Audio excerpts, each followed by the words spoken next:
Hoy nosotros vamos a seguir con esta terapéutica de las enfermedades espirituales y recordarán que estamos todavía en el campo de la patología del hombre caído. No hemos visto como a detalle algunos de los rasgos más importantes que en efecto ponen al descubierto esa condición enferma que tenemos en tantos seres humanos caídos. Y hoy toca el turno a la patología de la agresividad, que también es un elemento importante que los padres de la iglesia abordaron y que nosotros debemos de tener en cuenta, ¿no? Para empezar, podemos decir que en el alma humana, junto a la potencia de desear, que ya vimos también con anterioridad la patología del deseo, después vimos la patología del deseo y el gozo, ¿no? Además de la potencia del desear, se encuentra también la potencia agresiva o irascible. O sea, esta potencia agresiva o irascible forma parte de la constitución primaria del alma humana. Y esta, pues, facultad, ¿no? Esta facultad agresiva, también llamada irascible, forma parte, pues, de nuestra respectiva naturaleza. O sea, que es un componente más del alma humana desde su creación. Estaba pues dada ya desde el principio, ¿no? Desde nuestra creación originaria y por lo tanto forma parte de nuestra condición humana natural. Ahora bien, la primera función que cumple la agresividad en el hombre en estado de salud, ¿no? Y acuérdense que cuando hablamos de el ser humano en estado de salud, estamos haciendo referencia a, dos seres humanos en concreto. El primero es el del Adán original, antes de la caída, o bien el del hombre que ha sido ya restaurado en Cristo. Ahí es donde se puede hablar de el ser humano en estado de salud. Así pues, la primera función era la de oponerse a todo aquello que puede separarle de Dios y del camino de la deificación al que Dios mismo le ha destinado por naturaleza. Esa es la función primordial de nuestra respectiva facultad irascible o bien de nuestra potencia de agresividad. Es pues, ¿no?, una facultad que nos ha sido dada para oponernos al mal con total determinación. O sea, requerimos pues esa agresividad para mantener una oposición tajante con respecto al mal. De tal forma que nosotros no intentáramos hacer una especie de complicidad o colocar una especie de complacencia en el mal. Por eso es que se requiere esta potencia irascible. Necesitamos nosotros reaccionar con firmeza y por ende también con determinación. Y cuando el ser humano se encuentra en estado de salud, así es de hecho como funciona. O sea, no podemos pasar indiferentes ante las manifestaciones del mal que se presenten en el mundo. Aún ya, digamos, en el mundo tal y como nosotros lo vivimos, es decir, en la situación actual en la cual ya nos encontramos. De tal manera que esto significa que esta facultad es justo lo que nos permite resistir y rechazar los ataques del demonio, combatir las tentaciones y rechazar y destruir los pensamientos malos que nuestros enemigos espirituales nos sugieren. De tal manera entonces que nosotros vemos cómo en efecto esta oposición radical con respecto al mal, ¿no?, que brota pues o está encauzada por nuestra respectiva facultad irascible o nuestra potencia de agresividad, asimismo nos permite en general tres cosas muy en específico: resistir y rechazar los ataques del demonio. Porque a veces no los podremos rechazar de inmediato, tendremos que resistirlos, pero esta resistencia tiene que ser con una determinación firme. Es decir, no puede ser con agrado, por ejemplo, ante lo que él me sugiere, o bien ante lo que él, en este caso, me está proponiendo. De tal manera que también la requerimos para combatir las tentaciones, para que nuestra facultad irascible, ¿no?, las rechace como algo inaceptable. Y finalmente, para rechazar y destruir todos los pensamientos malos que los demonios, es decir, nuestros enemigos espirituales, nos vienen sugiriendo. No pues como involucrarse a final de cuentas con ese tipo de sugerencias. Así pues, esta facultad agresiva nos permite mantenernos firmes en el camino en el que Dios nos ha colocado en principio. O sea que a grandes rasgos podemos decir que esta facultad agresiva forma parte también de nuestro respectivo crecimiento espiritual. De tal forma entonces que hay que entender cómo esta facultad en efecto tiene un lugar muy particular dentro de nuestra naturaleza humana, es decir, en la realidad propia de nuestra humana constitución, pero tiene a su vez un sentido o bien una orientación aplicativa que es muy particular y además está completamente definida. Por eso no puede ser erradicada, por ejemplo, del crecimiento espiritual. Ahora, la potencia agresiva o irascible nos permite, por tanto, evitar caer en el mal y mantenernos en el bien. Ese es justo el resultado o el fruto hacia el cual apunta la potencia irascible, permanecer en el bien. ¿Y cómo puedo permanecer en el bien? Pues rechazando con firmeza y determinación el mal. Pero no lo puedo hacer pues a la ligera. Tiene que mostrarse una especie de oposición radical con respecto a todo aquello que es contrario a Dios. Porque si no hubiera esta agresividad con respecto a todo aquello que es contrario a Dios, entonces cada uno de nosotros manifestaría en su corazón una complacencia con el mal. Quiere decir que estaríamos dispuestos a enrolarnos en sus respectivas sugerencias. Por eso, ciertamente, no lo podemos pasar como por alto. De tal forma que San Ezequiel de Batos, por ejemplo, señala lo siguiente: Dios nos ha otorgado esta facultad como una armadura y como un arco. Fíjense, tiene una doble función. ¿Qué es lo que hace una armadura? Protege, ¿no? ¿Qué es lo que hace un arco? Ataca. Entonces quiere decir que nuestra facultad irascible es tanto ofensiva de ataque como defensiva. En este caso, ¿no?, de resguardo. Pero añadirá San Ezequiel de Batos que en efecto, ¿no?, dirá con respecto a su puesta en práctica que de una manera justa es como se nos ha otorgado esta facultad del elemento irascible contra Satán. Acuérdense que cuando nosotros fuimos creados, Satán ya estaba presente. Esto es bien importante, ¿no? Esto lo hemos venido mencionando desde el inicio de esta terapéutica. Y dijimos, aunque Satán estuviera presente, realmente no afectaba en nada la creación originaria del ser humano.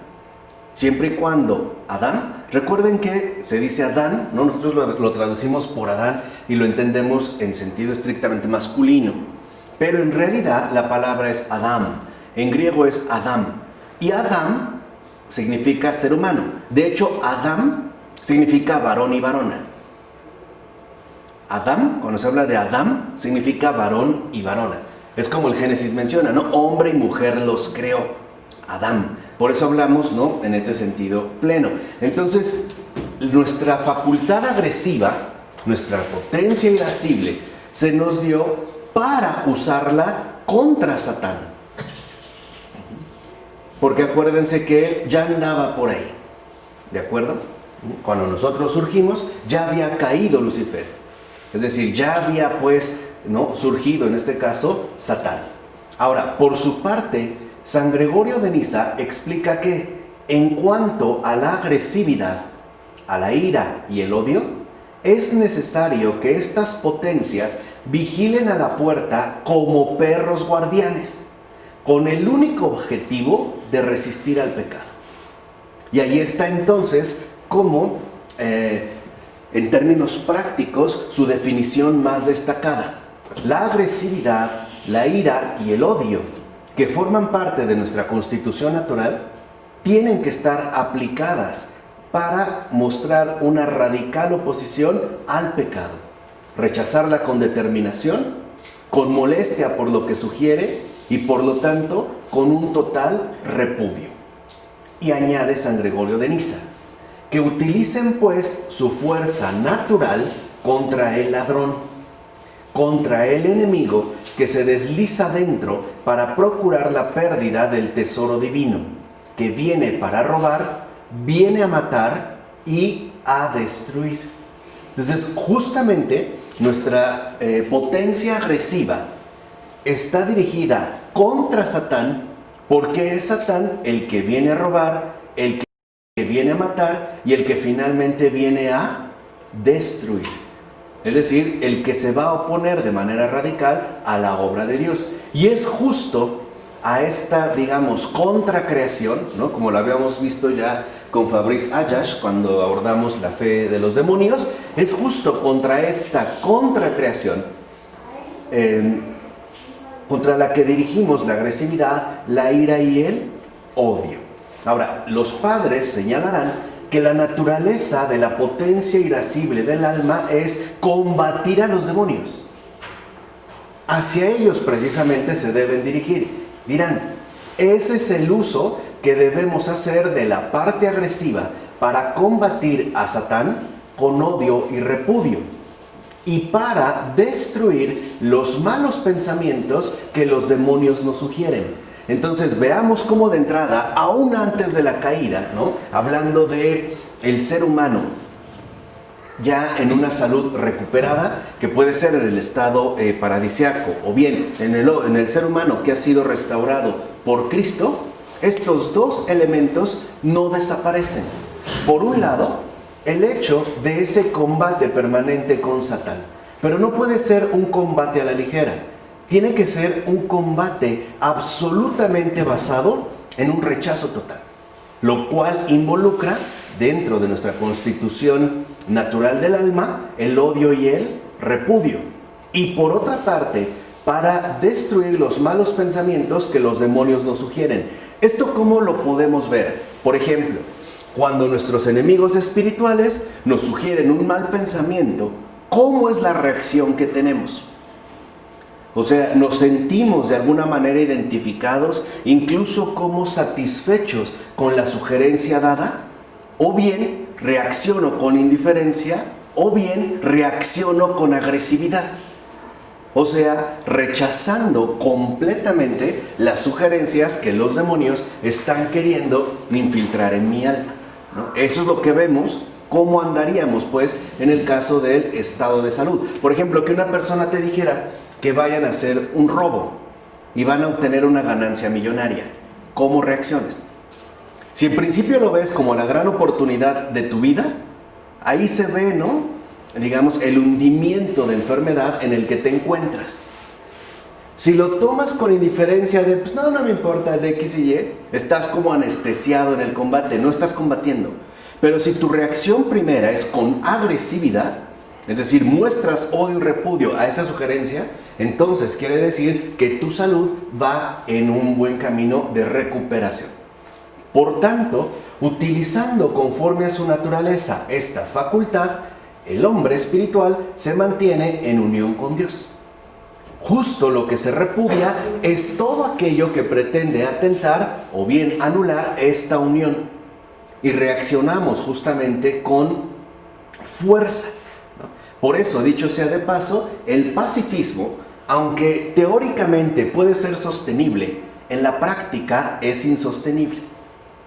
Por ejemplo, piensen que vayamos por la calle y vamos paseando a nuestro niño pequeño de 3 años y alguien pasa y le da una patada tremenda en la espalda. ¿Cómo reaccionaríamos? Ahora, la reacción no es precisamente hacia la persona, es hacia ese gesto de maldad que se ha revelado. ¿Se entiende? O sea, aquí es cuando nosotros creo que a veces no entendemos cómo usar adecuadamente, es decir, conforme a la naturaleza, esta respectiva potencia. Ahora, y gracias al combate que el ser humano libra con ayuda de su potencia agresiva, es que puede mantenerse espiritualmente puro. Ahí también, se puede medir la pureza de nuestra vida espiritual, pues en el espíritu hay una ira conforme a la naturaleza, y sin ira no habría ninguna pureza en el hombre. Es decir, si no repudiara todo lo que el enemigo satánico siembra en él, lo dijo Abba Isaías. O sea, en síntesis, nada pues de complacencia con el mal. Si nosotros mantenemos, así sea la más mínima complacencia con el mal, no estamos teniendo una vida espiritual en verdad. Quiere decir que nosotros tendríamos todavía que replantearnos el tipo de situación espiritual en el que nos encontramos y por ende también, al menos si es que se quiere, asumir en serio el combate que nos corresponde. Además, la potencia agresiva es particularmente útil en la oración, ya que para llegar a la contemplación, el ser humano debe rechazar todos y cada uno de los pensamientos que lo apartan de Dios. Y ahí es donde nosotros muchas veces nos enganchamos. Estamos, por ejemplo, tratando de hacer oración para acceder a la contemplación, y cuando reaccionamos ya estamos extraviados en multitud de pensamientos que de hecho no me dirigen a Dios. Me pueden dirigir, como ya lo habíamos visto antes, o bien a las preocupaciones múltiples de este mundo, o bien a la agitación o desorden que manifestaría en este caso nuestro humano deseo. O sea, acorde pues con lo que vimos la ocasión anterior de la patología del deseo. Ahora, si nosotros no reaccionamos con fuerza ante esta situación, entonces nosotros seguimos manteniendo, por mínima que sea, una complacencia con el mal. Por eso, Evagrio Póntico, por ejemplo, dirá lo siguiente: cuando seas tentado, no reces sin antes haber dirigido con ira algunas palabras a aquel que te perturba y atenaza. Pero no se supone que no debe uno dialogar o... No, pero no es dialogar. Antes de entrar a la oración, antes de intentar rezar, dice, dirige unas palabras con ira a aquel que te perturba y atenaza. O sea, en este caso al demonio. No estás dialogando porque no estás respondiendo a nada. Estás simple y sencillamente mostrando una posición radical incluso antes de empezar. O sea, antes de que llegue la tentación, en el caso de la oración, uno coloca de antemano su respectiva postura. ¿Cómo qué palabras? ¿Se entiende? Por ejemplo, aléjate de aquí, maldito. Pero no es una cuestión netamente verbal. Simple y sencillamente es mantener una postura ya de oposición, de tal manera que entonces, si yo mantuviera, por ejemplo, esta previsión, me sería mucho más fácil entrar en oración y por lo tanto poder acceder a la contemplación. Y añade Evagrio Póntico: pues si dices algo con ira a los pensamientos malos, con eso haces que se confundan y que desaparezcan las representaciones sugeridas por los enemigos. Con eso, O sea, ya no necesitaríamos nosotros embarcarnos en un combate mayor o en una especie de desgaste permanente que, en último término, nos puede incluso como enredar y por lo tanto también engañar. O sea, en pocas palabras, cuando uno manifiesta acorde con la potencia agresiva, con nuestra facultad irascible, oposición al mal, se desbarata. ¿Por qué? Porque simple y sencillamente se percata de que no se le va a permitir ningún tipo de acceso.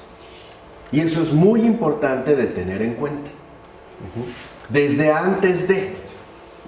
Es muy importante pues que nosotros también tomemos muy en serio cuál es nuestra respectiva postura con respecto al mal, o si lo quieren ver en términos más positivos, cuál es en realidad nuestra respectiva postura con respecto a nuestro mantenimiento en el bien, o bien, es decir, con respecto a nuestra unión con Dios. Por eso tendríamos que fortalecer nuestra respectiva potencia agresiva. Así pues, al resistir y oponerse de lleno en todos los frentes a la tentación y al mal, el ser humano revela la medida y el verdadero valor de su apego a Dios. Acuérdense lo que nosotros ya vimos. El deseo en el ser humano es uno. Solo hay un deseo. Solo es uno. Y si nosotros queremos como que dividir o mantenernos en nuestra condición caída, asumiendo esa multiformidad del deseo, lo que hacemos es debilitar, digamos, la orientación fundamental que de hecho tendría que mantenerse en cada uno de nosotros. Dicho de otra manera, si yo no me mantengo en un auténtico y genuino apego a Dios, yo me voy adhiriendo a la tentación y al mal. Y acuérdense que siempre se da en una respectiva proporcionalidad. O sea, mientras más yo me apegue al mal, menos me uno a Dios. Y viceversa. Mientras más me uno a Dios, menos mantengo incluso algún tipo de relación, aunque sea lejana, con el mal. Eso significa pureza espiritual. O sea, la pureza espiritual se puede detectar en la medida en la que uno detecta o percibe su verdadero apego a Dios. Y por lo tanto, la nulidad incluso que puede llegar a adquirirse con respecto al mal. Ahora, es un apego a Dios que, como hemos visto, no excluye nuestra humana irascibilidad contra todo lo malvado y demoníaco. Es decir, contra todo aquello que de una manera u otra aparta de Dios. Eso no lo excluye. Es parte, pues, de nuestra condición originaria. De este modo, la potencia agresiva toma la forma de una ira virtuosa, sabia y santa. Aquella que el salmista recomienda utilizar cuando dice: enfureceos y no pequéis. Lo menciona en el Salmo 4, versículo 5. Tengámonos un minutito en este: enfureceos y no pequéis. O sea, enfurécete contra todo aquello que pretende desgarrarte de tu unión con Dios, contra todo aquello que en efecto pretende apartarte o separarte de Dios. Porque si tú no te enfureces, es decir, si tú no te aplicas desde tu facultad irascible o tu potencia de agresividad, entonces esto ya es un indicador claro de que al final, por no mantener una oposición radical, terminarás en el pecado. O sea, enfurécete para que rechaces todo aquello contrario a Dios y no termines en pecado. No termines, pues, en este caso, incurriendo en pecado. Por eso, nada de complacencias con el mal. Por tanto, cuando el ser humano usa esta facultad conforme a su naturaleza, esto es, según su finalidad normal, ya dijimos, ¿no? Nuestro mantenimiento en el bien y por ende nuestra unión con Dios, es entonces sensato. El ser humano se manifiesta como alguien sensato y camina sanamente. Recuerden que aquí estamos hablando de una sanidad integral, como dice San Macario de Egipto. Se mantiene, pues, dentro del camino recto de la vida creyente. O, simple y sencillamente, se mantiene, en efecto, en la ortodoxia. Sin embargo, por culpa del pecado, el hombre pervierte esta facultad y la aparta de su uso normal y sano. Ahora, más que nada, se enfurece por el incumplimiento de sus deseos y placeres. Y los padres tienen razón. Algo que expresa claramente nuestra condición caída es que nosotros nos solemos enfurecer, nos solemos llenar de ira, ¿no? Nos solemos llenar, digamos, como de coraje, cuando algo ya no corresponde con nuestros propios deseos y por ende, cuando algo o alguien atenta contra los respectivos placeres que buscamos obtener. O sea, me molesta que las cosas, por ejemplo, no se hagan a mi modo, o según lo que yo digo, o que mis deseos no se realicen. o que algo o alguien se atreva a interrumpir o a mermar, aunque sea mínimamente, los placeres hacia los cuales yo estoy abocado. Se molesta en tanto hombre caído, pues, ante cualquier impedimento u obstáculo al intentar alcanzar y lograr su propia satisfacción. ¿Qué es lo que ha cambiado? Que la agresividad ahora se apoya en el egoísmo. Todo lo que atente contra el ego, contra ese yo ensimismado, contra la mismidad, contra la seidad, contra el mí mismo, todo eso, por mínimo roce que sea, despertará en nosotros, ya de tanto seres humanos caídos, agresividad. Además, el hombre caído no solo utiliza la potencia irascible para obtener y preservar el placer, sino además para escapar del dolor. O sea, que ahora nos molesta, irrita y enoja cualquier tipo de displacer, incomodidad y sufrimiento. Nos pone pues de malas. Ahí se ve la gran diferencia entre un estado de sanidad y un estado patológico. O sea, en este caso un estado de enfermedad o bien enfermizo. Cuando alguien pues se molesta ante cualquier tipo de displacer, ante cualquier tipo de incomodidad y por ende ante cualquier tipo de sufrimiento, lo que realmente expresa es la gravedad de su situación patológica. Ahí sí podríamos ver, en base a la irritación y la molestia y el enojo que expresa, qué tan enfermo se encuentra. Si por ejemplo alguien hizo un encargo, vamos a suponer de comida, ¿no? Pidieron por Uber Eats hamburguesas y él las pidió específicamente sin cebolla. Y resulta que todas llevan cebolla y esta persona se molesta, se irrita y se enoja, está manifestando su total condición de enfermedad en la potencia irascible. Ahí se vería, tal cual. O sea, si nosotros pues nos molestamos por todo y por nada, nos irritamos por todo y por nada, y nos enojamos por todo y por nada, no estamos realmente en unión con Dios. No estamos en unión con Dios.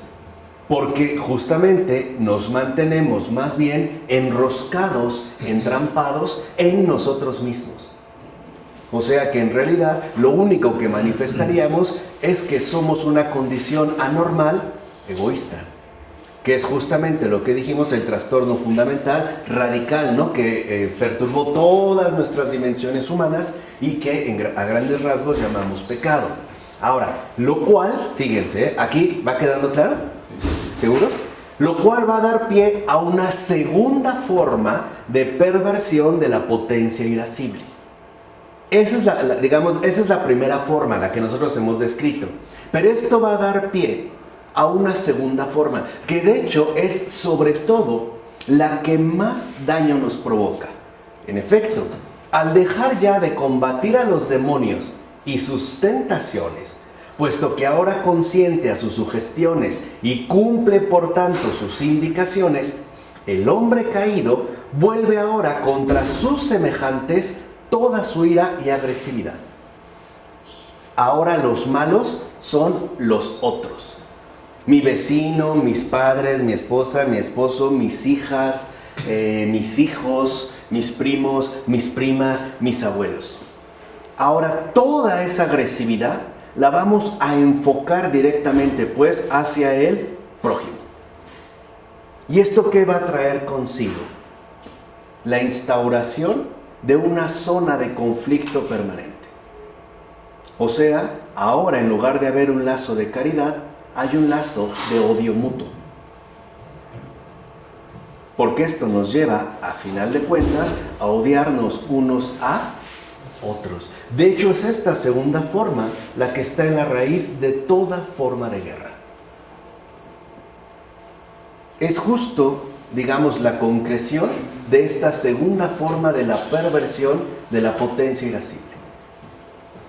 Porque veremos a los semejantes, a nuestro prójimo, como obstáculos para la realización de nuestros propios deseos. O sea, ¿qué quiere decir? Que ahora el mal hizo por fin su jugada maestra, se oculta. Y ahora nuestro odio ya no va hacia Satán, va hacia mi prójimo, porque además a él sí lo veo.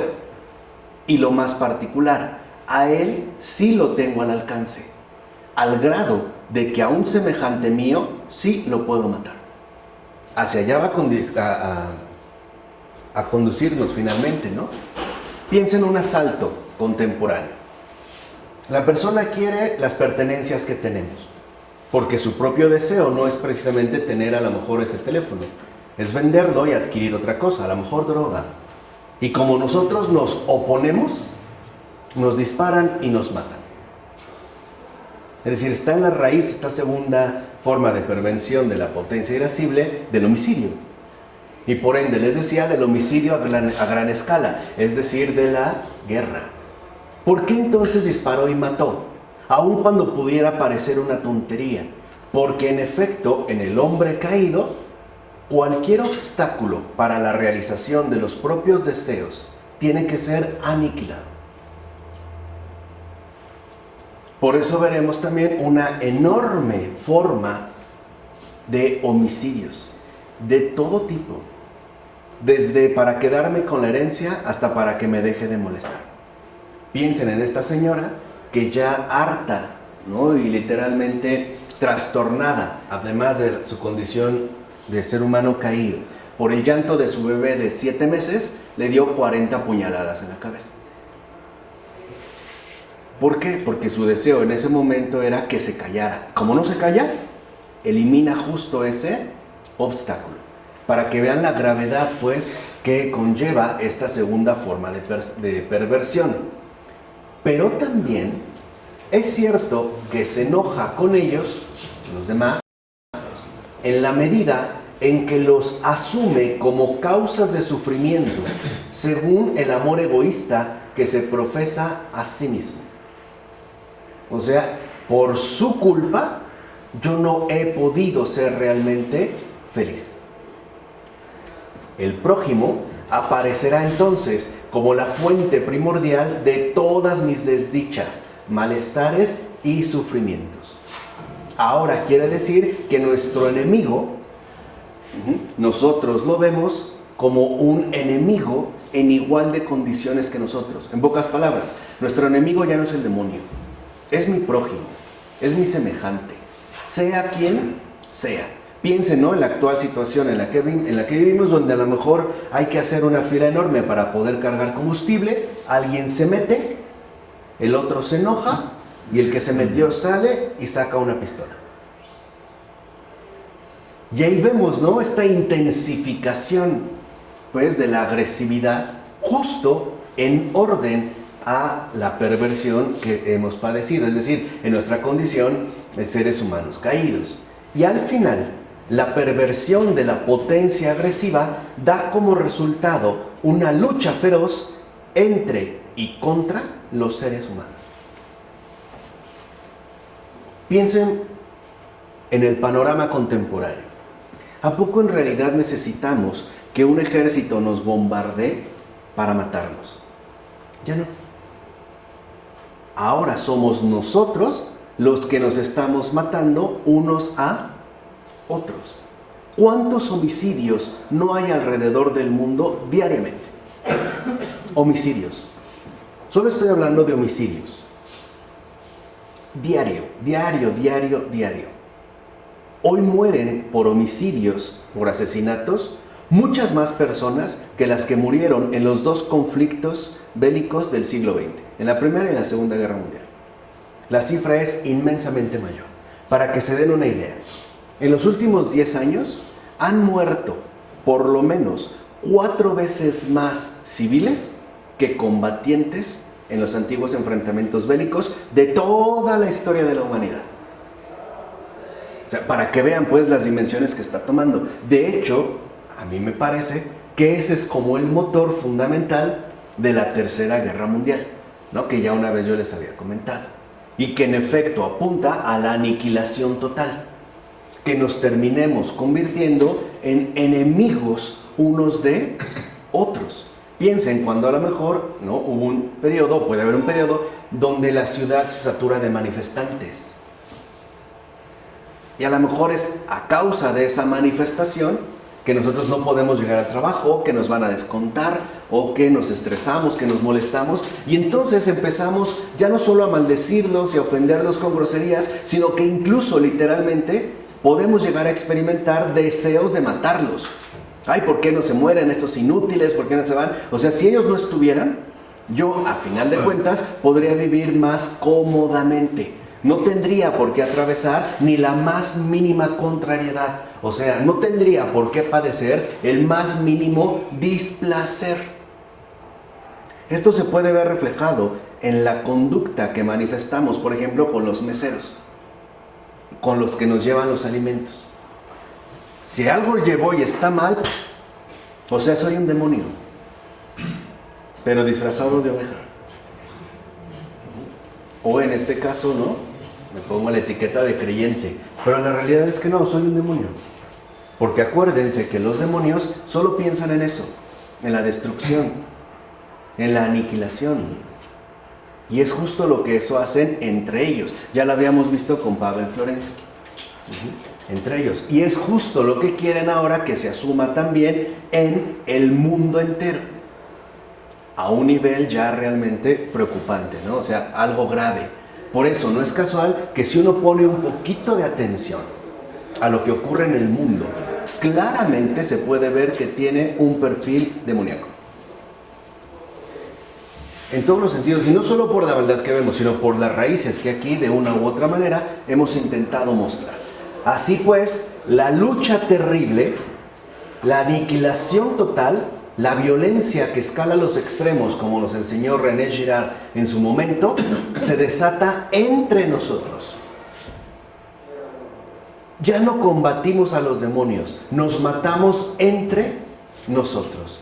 El conflicto se hace permanente y se desata la muerte, la destrucción y la aniquilación entre seres humanos, ya que la humanidad en su conjunto vive enemistada entre sí.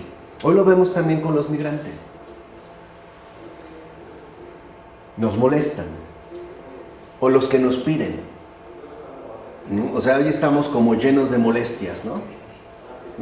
Nos molestamos por los que nos piden, pero también nos molestamos con los que no dan. Y también nos molestamos con los que dan mucho. O sea, todo al parecer está lleno como de molestia. O sea, hoy pareciera pues que en nuestro acontecer contemporáneo hay una especie de enemistad desatada, unos contra otros, mientras que los demonios, si se puede decir así, están muertos de la risa a ver el espectáculo que nosotros estamos montando, como títeres estúpidos, bajo enemigos que realmente incluso desconocen. Así la humanidad, de hecho, aparece como una inmensa zona de desastre, sumamente plagada de un sinfín de atrocidades, como lo ha mostrado muy bien John Graham Ballard, que ojalá lo puedan leer, es extraordinario. Me parece que a mí uno de los más notables escritores del pasado siglo XX, por ejemplo en su obra Rascacielos, donde al principio es justo el rascacielos, ¿no?, lo que manifiesta o expresaría el enorme avance y el progreso que ha logrado la humanidad en el mundo contemporáneo, pero ante el cual no saben que en efecto se han metido en una trampa, o mejor dicho, en una bomba que requiere el menor pretexto para desatarse. Por ejemplo, al principio todo parece maravilloso, los pisos divididos, ¿no?, tiene más de 50 pisos, etcétera. Pero empieza a haber un conflicto claro a partir de que se va la luz. Y este apagón se va en unos pisos, pero en otro, no en todos. Ese simple, digamos, desperfecto provoca que al final ese rascacielos se convierta en una imagen clara del mundo contemporáneo, de esta destrucción que puede llevarse a los extremos, como repito, nos enseñó muy bien René Girard, y que nos coloca en una especie de campo de destrucción masivo, ¿no? Esa inmensa zona de desastre que él supo retratar bastante bien a lo largo de toda su obra, especialmente de una obra de ficción, pero que percibió, me parece muy bien, ese perfil destructivo que cada vez parece ir ganando más y más terreno. Esa enemistad que nos puede llevar incluso a expresar un rostro, en definitiva, no humano. Un rostro más bien, o mejor, una carencia de rostro, donde lo inhumano haría acto de presencia. Dijiste que J.M. Barrie hizo una obra de ficción. Escribió. Tiene narrativa. ¿Cuál? Tiene cuentos. No, tiene muchos. Tiene Noches de cocaína, Rascacielos, La sequía, Supercanes. Tiene cuentos El día de la creación. O sea, tiene mucho, pero justo lo que él siempre insiste es esa inmensa zona de desastre que se ha abierto o se ha, digamos, como expandido ya de manera al parecer irrefrenable en el mundo contemporáneo, y que además está muy bien camuflada por el proyecto moderno que nos quiere hacer creer que no, que estamos libres de todo mal. De hecho, si lo ven también, ¿no? El mundo moderno parece como buscar una especie de absolución total, de que no somos malos y que además estamos libres de todo mal, cuando la realidad es que no es así. Basta un mínimo desperfecto, por ejemplo, incluso el hecho de que haya una fila de espera de 2-3 kilómetros para cargar combustible, para que en cualquier momento se desaten homicidios y asesinatos. De hecho, ya se manifestaron expresiones de agresividad y violencia. Ya, o sea, basta un mínimo desperfecto para que realmente se manifieste esa como enemistad, ¿no?, a gran escala en la que estamos colocados. De hecho, el mundo contemporáneo posee un equilibrio bien frágil, pero bien frágil. Y mientras más sofisticado se haga el mundo contemporáneo, es mi percepción, y eso de hecho yo creo que lo pude ver a través de Ballard, o lo aprendí con Ballard, mientras más sofisticado se haga el mundo contemporáneo, más expuesto está a la catástrofe por las más pequeñas averías. Piensen qué sucedería si un día, un solo día, el mundo se quedara sin internet. Si nosotros enloquecemos, si no tenemos internet. Si un día, imagínense que un día despertamos un poco, digamos, al estilo balardiano y ningún auto funciona. Ninguno, ningún auto motorizado, ninguno, ni aviones, nada.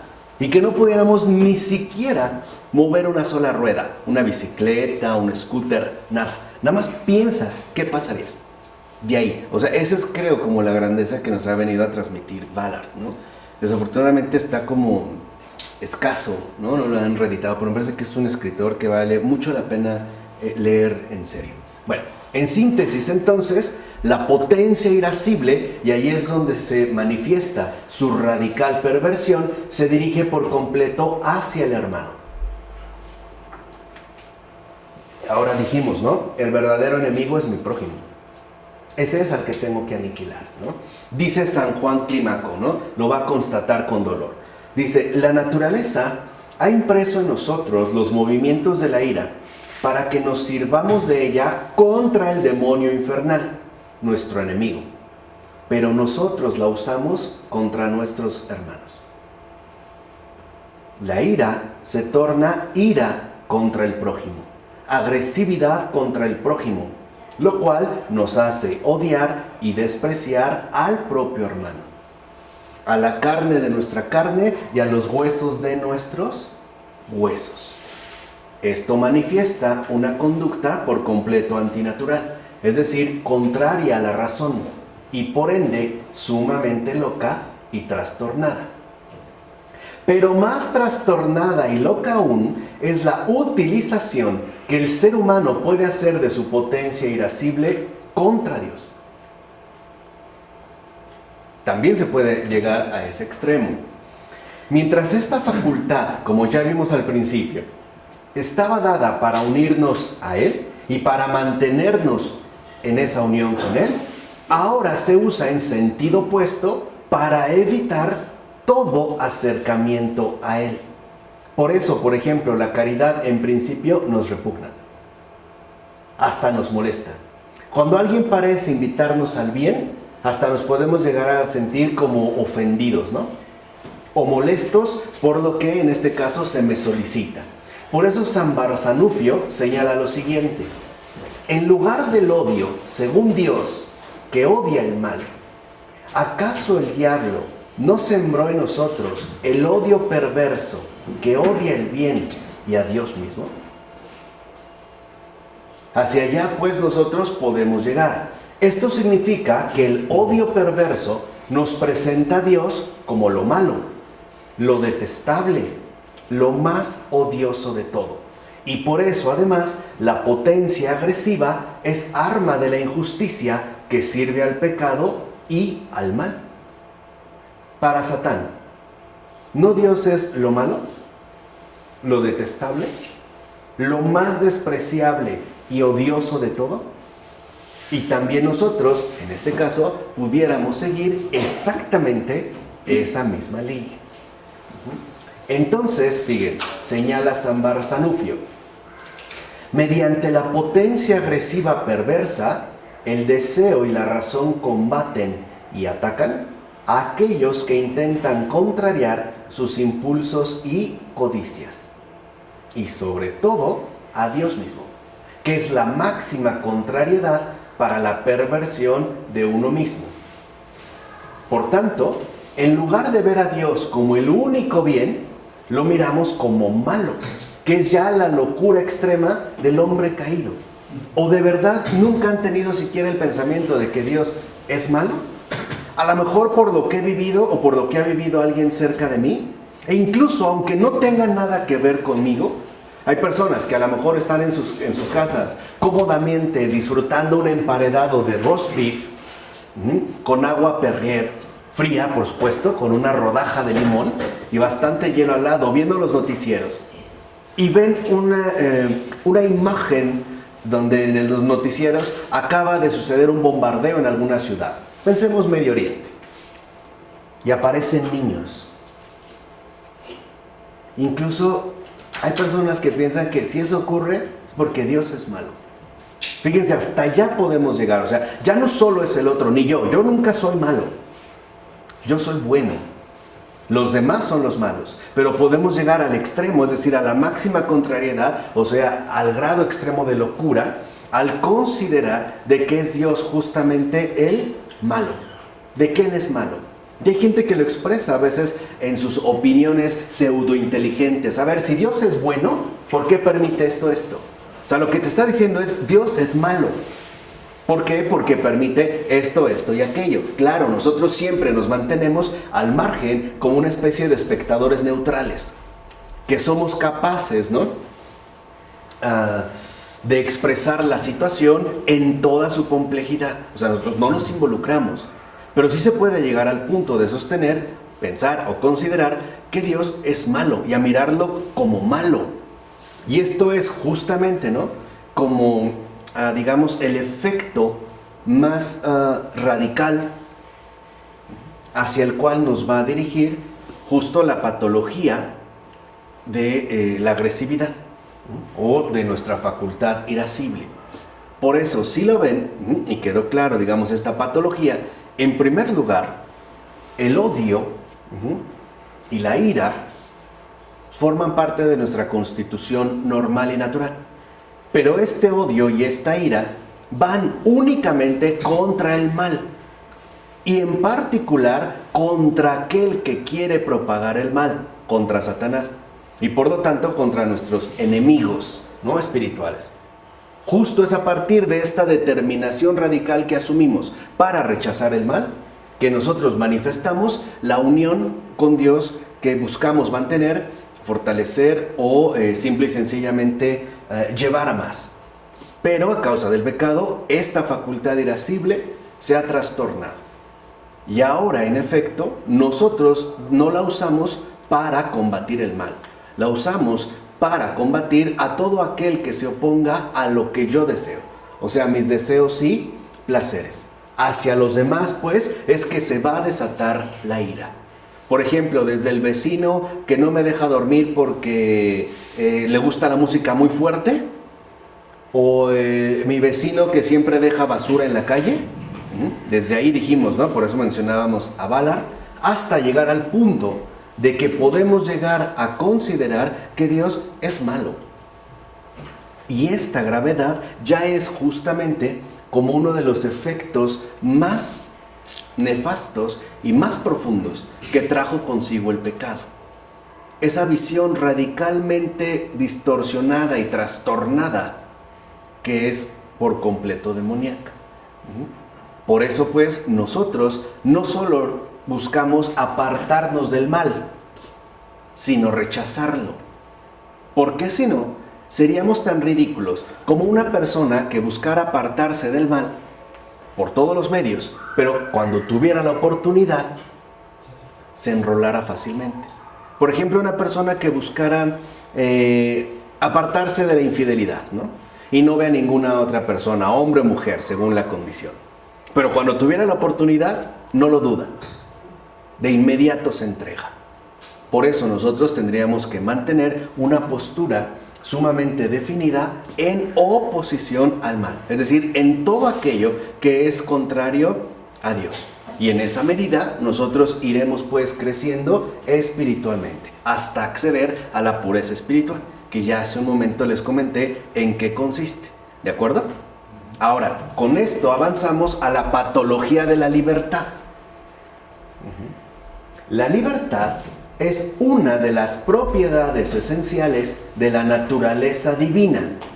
De modo que al crear al ser humano a su imagen, Dios puso en él esta propiedad para hacerle participar de su divina perfección. Por la libertad, el hombre es igual a Dios. Lo dice San Gregorio de Niza.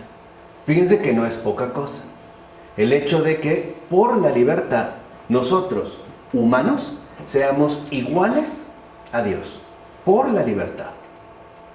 Así pues, el ser humano es imagen de Dios fundamentalmente por su libertad. Y al hacer libre al ser humano, Dios quería que el bien adquirido por el hombre que se uniera a él mediante la realización de la semejanza fuera algo verdaderamente suyo. Pues el ser humano no habría podido llegar a ser Dios en verdad si le hubiera faltado alguna de las características fundamentales de la divinidad. O sea, Él quiere que en efecto seamos como Él en todo. Además, la libertad implica esa libre apertura de la voluntad humana a la gracia santificante de Dios. Es decir, esa comunión viva de la realidad trinitaria. En otras palabras, aquí es donde ya vemos pues la verdadera realidad de nuestra libertad. La libertad consiste en que cada uno elija constantemente el bien. Esto es, en que opte siempre por Dios. Esa es la libertad. Libertad es optar siempre por Dios, por el bien, por la verdad, etc. Esa es la libertad. ¿Qué quiere decir? Que la libertad es justamente aquello que a mí me permite mantenerme orientado hacia Dios y mantenerme firme en esa opción que yo elijo. No es una cuestión que se da neutral en la simple elección. Por ejemplo, hoy pensamos, y esto es una modernez, o sea, entiéndase, una estupidez, que ser libre es hacer lo que quiero, que todo depende de la elección que realizo. Pero es evidente que esa no es libertad, es estupidez. No, estupidez. Lo quiero mostrar, ¿no? Si yo ahorita, por ejemplo, ¿no?, me saliera a la calle y empiezo a comer mierda de perro, y ustedes me preguntan, ¿qué haces? Y te digo, ¿qué te importa? Soy libre, yo hago lo que quiera. Ninguno de ustedes me aplaudiría y diría, sí, déjenlo, he aquí un hombre libre. Es más, vamos a hacerle un monumento. Me podrían decir que estoy loco, trastornado, ¿qué me ocurre? Pero no podrían decir que ahí hay libertad. Si a mí me dan a escoger entre comer una rica barbacoa y vómito, y yo escojo el vómito, no dirían que lo hice libre. Eso no es de libres, eso es de enfermos, eso es de trastornados, o sea, eso es de estúpidos. Por eso la libertad no consiste en hacer lo que quiero. Eso no es libertad, es estupidez. La libertad consiste en optar siempre por Dios. O sea, en mantenerme constantemente en el bien. Por eso la libertad no tiene tanto que ver con la elección, sino con la corrección. Si yo ya hice un propósito definido para el bien, por ejemplo, he decidido dejar de decir mentiras y un mes llevo sin decir mentiras, pero al mes, un día, digo una, no me vuelvo a enganchar en aquello que yo he renunciado. Me corrijo, digo, chin, ya la regué, ok, me confieso, pido perdón, etcétera, y sigo adelante. Así es como mantengo pues la libertad. Por tanto, la libertad es, en esencia, la realización de la semejanza con el logos. Esa es la esencia de la libertad. La realización de la semejanza con el logos. Por eso, San Gregorio de Niza enseña que la libertad verdadera del ser humano reside en 3 principios que de hecho se implican recíprocamente y significan de fondo lo mismo: semejanza con Dios, vida en la virtud y conformidad con la naturaleza. De tal manera que estos 3 principios expresarían de modo general la ley de libertad, ¿no? Como les acabo de decir, en primer lugar, expresada en tanto semejanza con Dios, vida en la virtud y por ende conformidad con la naturaleza. De ahí que San Agustín afirme que no hay más que una libertad verdadera, la de los bienaventurados, o sea, los que se adhieren a la ley divina. De hecho, la libertad es la voluntad de un alma racional, entiéndase, alma conforme al logos. Ya quítense eso de racional como el uso de mi facultad intelectual propia, autónoma, eso también es una modernez. No, hablamos de racional en tanto hablamos de conforme a logos, dispuesta a moverse hacia Dios, dice San Diádoco de Fótice.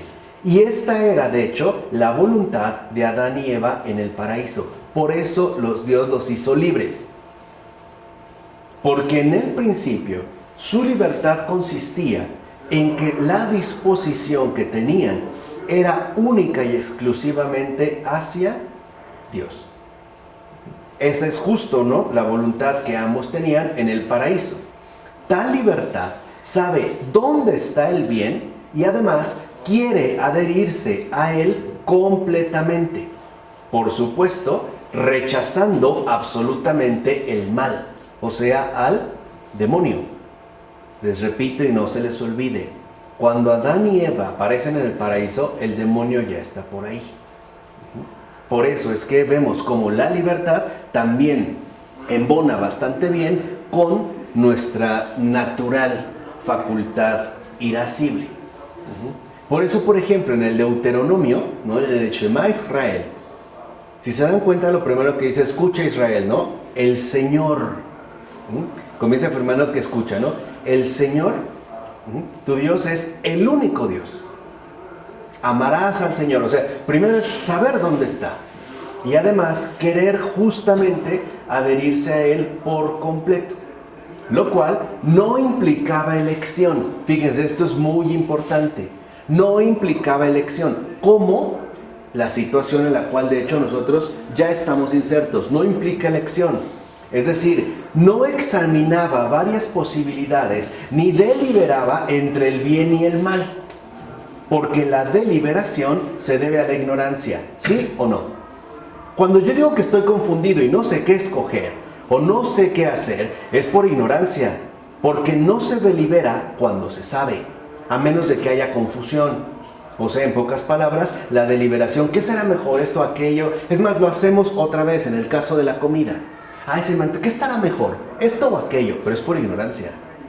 Si nosotros supiéramos con toda claridad dónde está el bien, no tendríamos que ponernos, ¿no?, a examinar una serie de posibilidades más. Ya no. O sea, en pocas palabras, cuando uno realmente tiene claro el bien y uno está adherido al bien, uno ya no examina diversas posibilidades. ¿Se entiende esto? Nosotros solo deliberamos cuando estamos pues en ignorancia. Cuando ya no deliberamos es porque ya sabemos. Por ejemplo, alguien te invita a comer y tú tienes antojo de pescado. La persona que sabe ya no delibera. ¿Dónde iremos? ¿Cómo estará aquí? Oye, ¿estará bien? No, aquí. O sea, ya sabe dónde es. ¿Se entiende? Un poco para que vea cómo va este movimiento. Ok. De hecho, a Adán, en su estado de inocencia, se le podían aplicar estas palabras del profeta Isaías. Antes de conocer, fíjense, antes de conocer, el niño rechazará el mal y elegirá el bien. Porque antes de que el niño sepa lo que está bien y lo que está mal, rechazará el mal para bien. Así se menciona en Isaías capítulo 7, en los versículos 15 y 16. Entonces, fíjense, libertad también es rechazar el mal para bien en nuestra condición actual. No obstante, Dios le había dado al mismo tiempo que esta libertad el conocimiento de su buen uso y función normal. O sea, no era un autómata, no actuaba pues en automático, sino que también estaba dotado de razón, conforme a Logos. Ciertamente, le había indicado la forma de ejercerla a la perfección, no es que estamos hablando de la libertad, con el mandamiento de no comer del fruto del árbol del conocimiento del bien y del mal. Y ahí está lo importante. Recuerden que el problema con Adán es la precipitación, ¿no? La inmaduración. El hecho de que no se esperó a madurar lo que tenía que madurar. Entonces, la mejor manera en la que el Señor le muestra cómo poder ejercerla a la perfección es al darle justo el mandamiento de no comer del fruto del árbol del conocimiento del bien y del mal. Que yo no sé por qué se habla de manzana, nunca se menciona una manzana. Se habla de un fruto, no una manzana. Pero el diablo tentaba sin cesar al hombre para que utilizara su libertad en un sentido distinto al que Dios, que quería que fuera en verdad libre y que conociera el verdadero bien, le había indicado.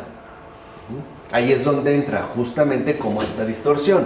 Ahora bien, mientras Adán y Eva no cedieran a la tentación, esta cumplía de hecho un papel positivo, muy a pesar del demonio. Y esto lo resalto porque a veces también hay un engaño de que el diablo contribuye a nuestro bien, o que es gracias al demonio que nosotros nos podemos santificar. Había una película que algo así quería proponer. Pues no, ya que en la tentación se revelaba la libertad como tal.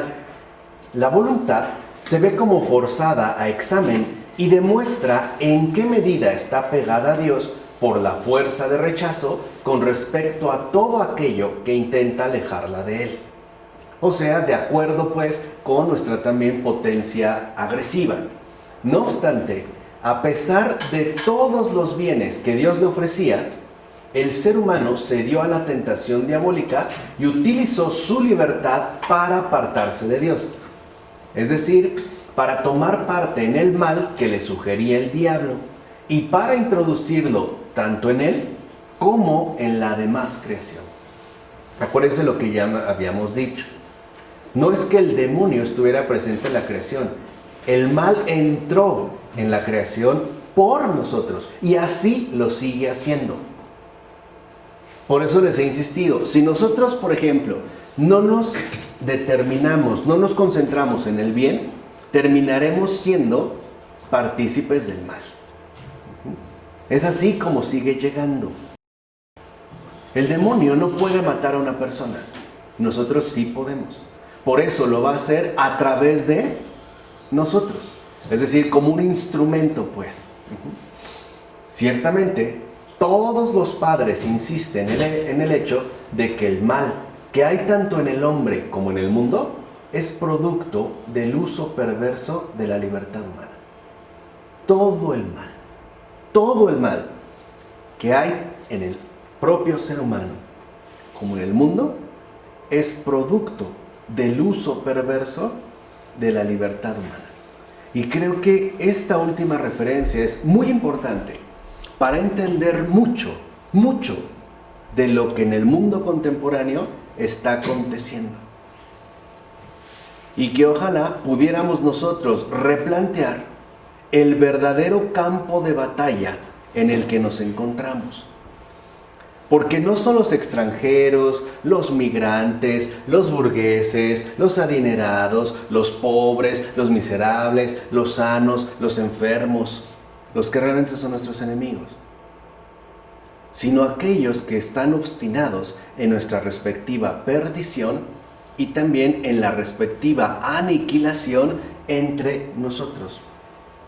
Por ende, creo que es muy importante darnos cuenta cómo este uso perverso de la libertad humana convierte esto que llamamos mundo, para terminar con palabras de Ballard, convierte este mundo en una inmensa zona de desastre, en una verdadera zona de catástrofe,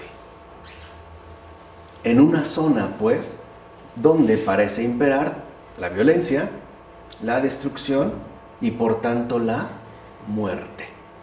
Por eso, si nosotros seguimos hundidos o extraviados en esta condición de hombres caídos y no permitimos la restauración que Cristo nos ofrece, es decir, la salud que Él nos ha traído y que nos busca transmitir a todos, sin excepción, a todos, lo que nos espera en realidad es bastante tétrico.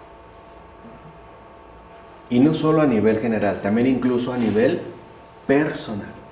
Por eso creo que tendríamos que redefinir incluso qué es lo que estamos haciendo y qué es justo lo que está ocurriendo. Y creo que hablar de este uso perverso de la libertad humana nos puede ofrecer muchas luces para un adecuado ejercicio intelectual. ¿De acuerdo? Bueno, vamos a dejar hasta aquí. En nombre del Padre, del Hijo, del Espíritu Santo. Amén.